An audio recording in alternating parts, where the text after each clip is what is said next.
Xenoblade 2's Spirit Crucible Elpis is infamous for its difficulty.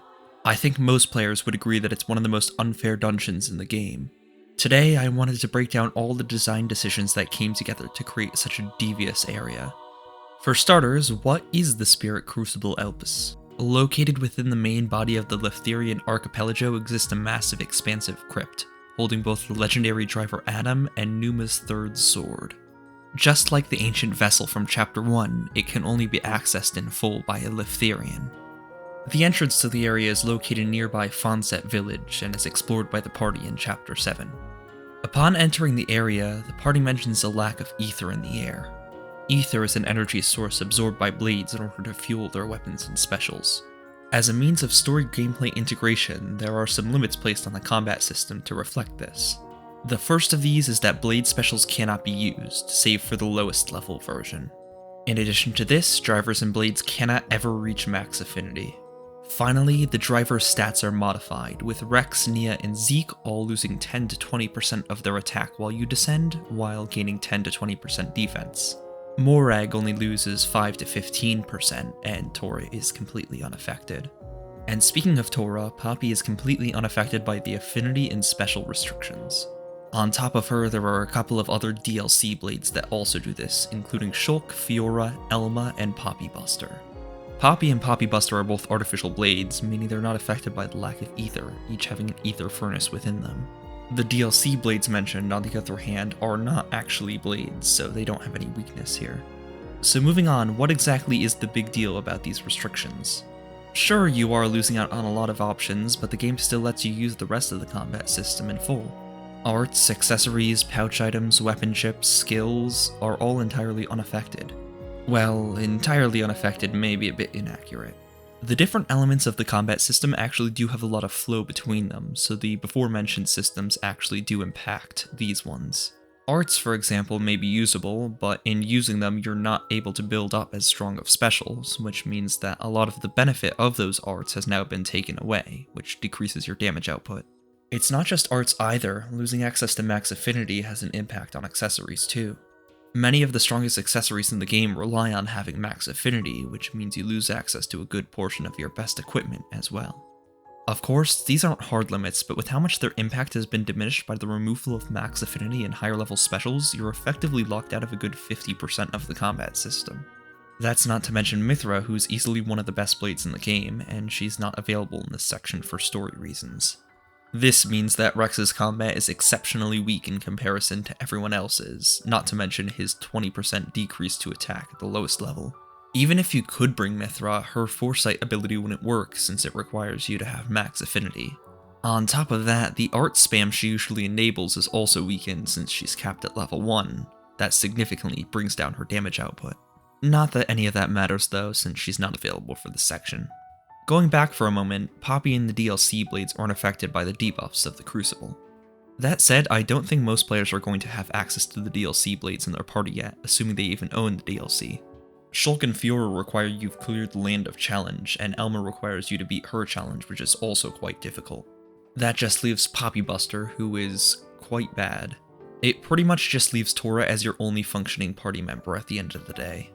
Now, when most people think of Poppy, Cutie Pie comes to mind for how overpowered she is. It's a bit of a different story with Alpha and QT though. Not to say they're bad blades, but they don't have the same advantages that Cutie Pie does. They're still limited to the same amount of accessories as normal blades. Speaking of, those accessories work a lot differently than the typical ones as well. Rather than simply being dropped by monsters and having to refine them, Poppy's accessories are all bought using a unique currency. This currency can only be obtained from the minigame Tiger Tiger in Tora's house. Getting new parts for Poppy isn't exactly a fast process either. In New Game Plus, the Traveling Bards were added, but again, that's not going to help us here. Even if they could be accessed in New Game, they trade crystals for experience points, which we will also need to clear this dungeon. That means our only option is to spend a couple of hours grinding parts for Poppy, playing Tiger Tiger, which isn't exactly great for the pace of the story, never mind your sanity.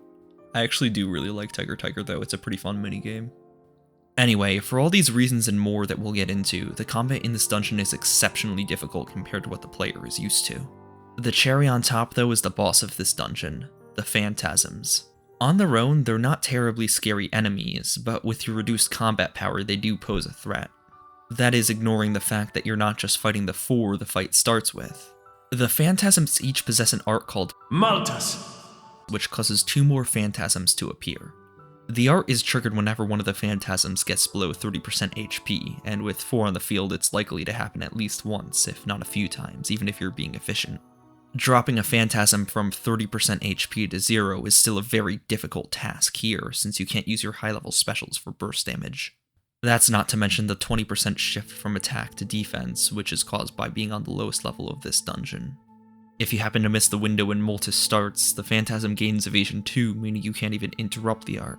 Now, there is a way this can be circumvented. Xenoblade 2's combat system is very vast, and by utilizing blade combos we can actually seal enemy reinforcements. Finishing a blade combo with a dark element blade causes this effect. Issue is, we can't use anything besides level 1 specials on any blade but Poppy. This means that if we want to try sealing the Phantasm's reinforcements, we need to start a blade combo with a dark element blade and then have Poppy perform back-to-back level 2 and level 3 specials. This of course requires investment into Poppy for the Dark Core, but also an insane level of technical execution. It basically mandates that you utilize the driver combos to extend the timer on the blade combo, and in doing so you might end up lowering the Phantasm's HP and triggering Moltis anyway. So, if you can't seal reinforcements, and you can't burst damage to defeat the Phantasms before they summon more, what hope do you have?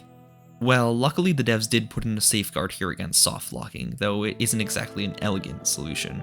Moltis has a couple extra conditional effects. It won't work if there are already 5 Phantasms on the field, but more importantly, it won't work after 20 Phantasms have been defeated. So if you manage to slog through fighting 24 Phantasms with your weakened stats, you can finally win the fight without any of these crazy strats. Now fighting 24 enemies would already take long enough in this game, especially early on, but in this dungeon especially with the 20% reduced offense, it just drags on. That all said, the combat isn't even the worst part of this dungeon. Let's move on to talking about the navigation. The Spirit Crucible features a lot of narrow, complex tunnels. On top of that, the dungeon is very vertical, which is something relatively uncommon for Xenoblade 2 up to this point. While Tantal features a bit of verticality, it's open enough that the path is relatively clear. With the World Tree, while the dungeon may be highly vertical, each floor is usually separated by an elevator, meaning verticality doesn't play much of a role in navigation. The Crucible, however, is a different story. Being in a cavern, it's difficult to see where you're supposed to go. The objective marker works in most places in Xenoblade 2, but here it's pretty much worthless. Even figuring out which passage will take you to the place you want is a challenge in itself, with how many of these caves spiral upward. The map is also quite ineffective. With how vertical the dungeon is, many of the floors are impossible to assess using the maps, since multiple levels are all combined in one floor in the map. It's a complete confusing mess. That is all ignoring the hazards in the dungeon. With all the verticality, there's many places you can fall off, not to mention the sections of the floor that will fall out from under you unexpectedly. There's a good chance you'll be dropping into a pool of poison water with Brogs and Blants. You'd better pray there's a ladder nearby, otherwise you're going to be sent back to the last checkpoint. Even if you're careful to avoid falling off the ledges, this area is full of enemies like Scoreboxes and Gianas who have knockback and blowdown arts. With how narrow some of these passages are, avoiding aggroing these enemies is pretty much impossible. If you're unlucky with where the fight happens too, you could have your progress reset by a single mob. The final nail in the coffin is the field skills in this dungeon. Xenoblade 2 field skills don't exactly have a good reputation already, and the Spirit Crucible Alps is absolutely where they're at their worst. Ignoring the poor game design of field skills, which has been talked about extensively, many of them can be cheesed by equipping common blades of certain elements. The Steel of Judgment, however, is a different story. It requires Ancient Wisdom and Keen Eye, which aren't exactly common skills. Of course, there are a few story blades which can achieve this, namely Brigid, Dromark, and Aegeon, but even so, it requires you to level up their field skills at least partially, which will take some amount of grinding. Never mind the fact that Dromark and Aegeon aren't very good blades, meaning you probably aren't using them much and building up trust. The Steel of Judgment just becomes the ultimate test of patience after dealing with the most unfair dungeon in the game. And after you've finally cleared it, you're rewarded with the Phantasm fight. Absolutely phenomenal. As you can see, a lot of oversights in game design came together here to create an absolute beast. Individually, they wouldn't be much of an issue, but compounded on one another, they really bring out the difficulty in the dungeon. The fact that this is the one dungeon that the secondary effects of blade combos would actually be useful for is just downright evil. That said, I hope you've enjoyed this video more than your time in the Spirit Crucible Elpis. I'd appreciate it if you could leave a like on the video and subscribe. Let me know how you feel about this dungeon in the comments section too. With that, I'll be signing off. Have a good one.